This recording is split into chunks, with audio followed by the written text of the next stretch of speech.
mismoodi me siit edasi liigume, siis väga suur töö on juba ära tehtud selleks, et me liiguksime õiges suunas ja et me võtaksime vastu häid otsuseid.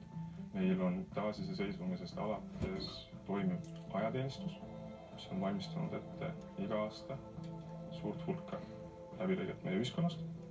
Meil on korralik riigikaitseõpetuse õppekava koos pädevate õpetajatega, kes teevad just nimelt sellised suured ja kõikehõlmavad teemad nagu sõda on selgitavateks ja võib-olla omal moel lahendatavateks pisikesteks probleemideks. Kas sõjaks on võimalik vaimselt valmistuda? Kindlasti on. Kuidas?